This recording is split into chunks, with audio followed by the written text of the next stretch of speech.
solução agora. Ok? Deixa eu ver o horário. Então agora ficou muito bonito. Isso aqui a gente consegue resolver tranquilamente com as coisas que a gente tem. Deixa eu só falta mais 10 minutinhos. Vamos só iniciar, tá? Depois a gente... Entenderam, pessoal? Alguma dúvida? É claro que essas manipulações algébricas aqui, é claro que muita gente pensou para chegar nisso aqui, né? Não é uma coisa assim... Né? Eu tentei falar para vocês mais ou menos a ideia que foi feita, né? Então a gente tinha que, a princípio, sumir com dθ/dt, tentar achar uma relação de dθ/dt em relação a E, a gente achou pela segunda lei de Kepler. Então por isso que a gente tem que provar a segunda lei de Kepler antes do que a primeira. Então eles têm um pericentro muito grande, um apocentro muito grande também, o semi-eixo aí ao redor de 300, 200 unidades astronômicas, e eles estão especialmente alinhados nessa configuração aqui. Esse alinhamento, ele é muito improvável de acontecer se não tiver um mecanismo físico que alinhe esses objetos. Vocês devem estar vendo o mecanismo celeste problema de dois códigos, né? Sabe que a elipse não muda, mas se tiver perturbação, a elipse começa a mudar. Então, alguma coisa gravitacional fez com que esse alinhamento seja produzido. Então, estudos indicam que pode ser um planeta que esteja alinhando esses objetos. Então, olha que era fantástico. Vocês estão vivendo, né? Vocês têm a possibilidade de descobrir um planeta num sistema solar. A gente descobre planetas ao redor de estrelas a cada segundo. E tem alguém tratando os dados e confirmando.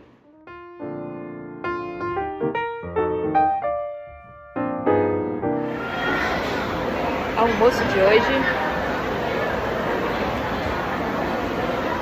Cara, eu tô muito afim de comprar esse. Tá R$35, mas como tem que fazer a viagem, eu tô muito quebrado durante o trajeto.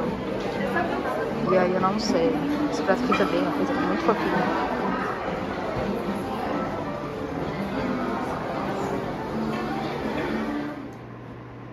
Entrou no meio, saiu para fora, voltou em volta do azul, está no meio, saiu lá para o amarelo e o branco.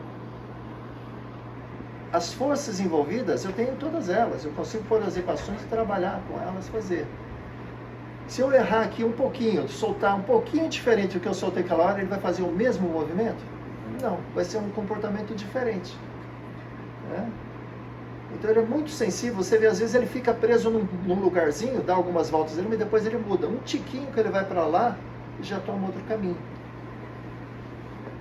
Então o que eu tenho aqui? É um sistema determinístico, gravidade e o campo magnético, eu consigo fazer isso tudo certinho, mas ele é sensível à condição inicial. Tento soltar aqui de novo, terceira vez, vai dar diferente das outras duas, não vai dar igualzinho. Depois de alguns segundos, eu não consigo saber, ele vai estar perto do amarelo, perto do azul, onde que ele vai estar? Ele vai estar dando a volta ao redor, passando no meio? Eu não consigo saber. Bom, tô voltando pro hotel mais cedo. Eu tô com uma crise de ansiedade um pouco forte. Não tô conseguindo prestar atenção. E uma coisa que eu reparei é que dali o período das 2, 3 horas, né? Minha atenção vai com Deus. Então eu vou voltar pro apartamento, tentar dar uma cochilada, dar uma respirada. E aí, se tudo der certo, eu volto, né? Tem mais 2 apresentações ainda. Mas se não, é isso. Eu queria muito ver a última, que vai ser sobre cometas. Então, eu vou tentar voltar pra ver se eu pego essa parte. Mas a próxima é sobre observação. E observacional eu vou estar passando, porque, enfim, é isso. Talvez eu dê um tibu na piscina pra ver se eu gasto um pouquinho de energia e dou uma acalmada na ansiedade. Tô meio acelerada. Mas para isso, hoje foi bem divertido. A gente terminou as deduções de cálculo para chegar nas equações de Kepler. Então essa é uma coisa também que eu quero fazer sozinha agora. Vou aproveitar para isso, que é deduzir as equações sozinha, porque a gente fez junto com o professor. E enfim, fora isso, a gente também teve uma aula sobre planetologia, mais sobre como seria o processo de formação planetária. Foi bem divertido. Me levantou uma dúvida, que é como é que fica definido a diferenciação entre uma protoestrela e uma estrela, porque assim, a gente consegue, protoplaneta e planeta, porque protoestrela a gente consegue definir facilmente, que é a estrela que ainda não começou o processo de fusão nuclear. Então, a partir do momento em que ela começar a fundir hidrogênio em hélio, a gente então passa a ter uma estrela. Mas no caso dos planetas, não me pareceu ter algo tão pontual quanto isso, né? Existem algumas características que eu imagino, por exemplo, diferenciação de densidades de camadas, estabilidade de órbita e se está com uma órbita limpa, mas bom, deve ter alguma pesquisa, alguma coisa que faz esse apontamento mais preciso. Nossa, tô cansada. Fora isso, vou ter que caminhar aqui 17 minutinhos. Tô com pouca bateria, então por enquanto é isso. E agora que fiz essa breve caminhada, tô me sentindo um pouquinho melhor. Às vezes é isso, né? Gastar um pouco de energia com alguma coisa. Mas eu tô tão acelerada que eu fui de caminho e eu nem percebi isso. A sensação de cansaço tá baixa, apesar de que é mais descida. Então realmente não cansa tanto. Para ir é um sufoco. Mas tô chegando e vamos ver.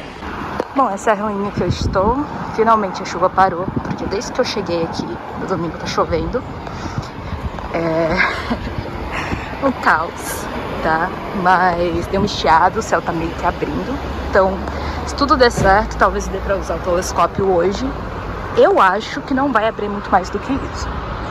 Mas pode ser que tenha algumas jogadinhas de abertura no céu. Então eu tô nessa rua. Olha.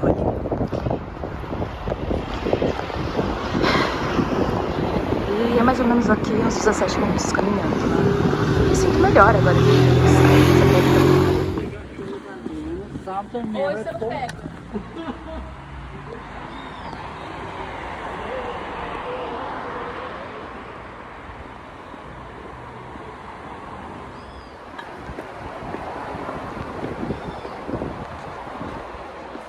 Olá, boa tarde. Obrigada.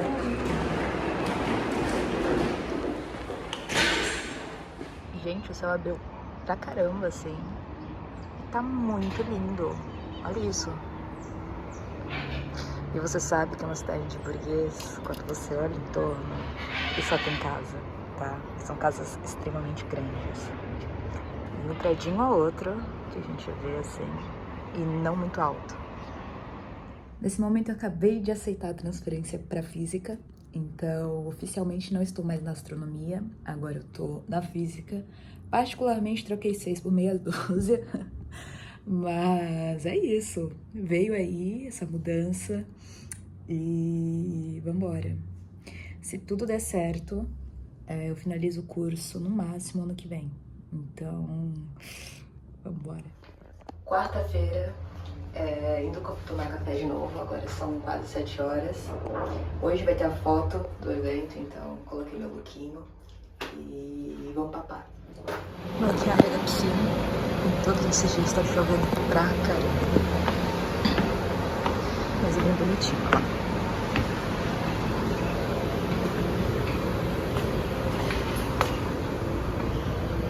É uma piscina bem pequena. Aqui virando é um restaurante. E uma vista muito legal pra cidade.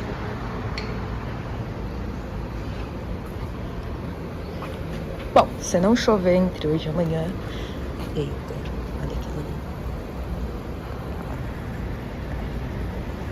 Tá, já fiquei um pouco desconfiada. Aqui é a sauna. Bom, então eu tomei café agora. Daqui a pouco tem que sair pra ir pro finalzinho do evento ali, que a gente tá arrumando já pro final das palestras, das aulas. Tá um dia feio de novo, já teve um dia bonito assim, em que eu levantei, tava solzinho, tá até pingando agora, Mas pelo que parece até sexta-feira vai dar uma segurada e vai parar de chover. Mas até agora tá nesse clima meio chatinho. Eu tô pensando se eu visito ou não a Aparecida. Fica 13 minutos daqui mais ou menos. E o Uber também daqui pra lá é super baratinho. Mas, tendo os consideráveis, ainda não decidi. Porque não vai ter um gap entre as palestras e as aulas nesse meio tempo. Então eu teria que deixar de ir pra alguma aula pra poder ir pro evento da Aparecida. Mas quero muito fazer isso antes de ir embora. Bom, essa aqui é a sala. Então, umas pedrinhas aqui. Aqui é onde fica a sala. Ixi, mas enfim. Tem um cheirinho super gostoso. E aí, pra tela, só basta vir aqui e girar isso aqui. Um mecanismo, tá? E existem chamados coisas espaciais, um monte de coisas interessantes aí, que nós vamos ficar só com esses tipos que estão aqui, tá? Mas uma coisa extremamente importante se você for mudar a órbita do asteroide, tá? Asteroides, se ele for razoavelmente grande e se ele cai na Terra, o asteroide é muito grande, né? Tem várias aí, uma das teorias mais bem aceitas para a extinção dos dinossauros é que um objeto nave, elas dão um feixe de laser em um certo ponto do asteroide, evapora a superfície do asteroide e esse gás movimenta, naquele momento, ele movimenta o asteroide. Então, é uma coisa bastante simples, mas tem problemas porque esse tipo de laser tem que ser muito poderoso e precisa de muita energia. Tá? Então, só a energia solar não seria suficiente para gerar esse laser. É complicado isso aí. Tecnologicamente, a gente está meio distante disso aqui ainda. Tá? Outra possibilidade, né? Outra possibilidade é a parte de sublimação. A sublimação mais interessante, que a ideia é você fazer uma colimação. Você pega a luz solar, faz uma colimação da luz solar, isso significa que você ampliou, né, a luz solar, e aí você consegue gerar temperaturas suficientes para poder fazer a vaporização da superfície. Então, uma animaçãozinha bonitinha, esse tipo de coisa. Então, você bota aí uma nave que vai ficar entre o Sol e o asteroide, então ela começa a vaporizar a superfície, combina essa luz, aí você consegue temperatura suficiente para poder vaporizar aqui coisas de superfície, aí você tem a ideia do foguetezinho, né? Consegue fazer isso daí. Bom, mas isso aqui tem problema de geometria, né? A outra tecnologia é interessante porque você posiciona a sonda robótica do jeito que você quer e vai colocando laser e você consegue em qualquer direção. Aqui não, aqui você depende de geometria, não é você não consegue fazer qualquer manobra. Mas isso aqui tecnologicamente é mais barato do que o laser, tá? Por causa das potências que são necessárias. Né? Bom, e a parte que eu acho mais divertida é a parte de você fazer uma bolsa, né? Existem outras técnicas, pode ser uma rede, pode ser uma bolsa, dependendo do asteroide, pode ser até um arpão, né? Joga um arpão lá, se afunda no asteroide e você puxa ele. Mas tem que tomar muito cuidado, a maioria absoluta dos asteroides são compostas que a gente chama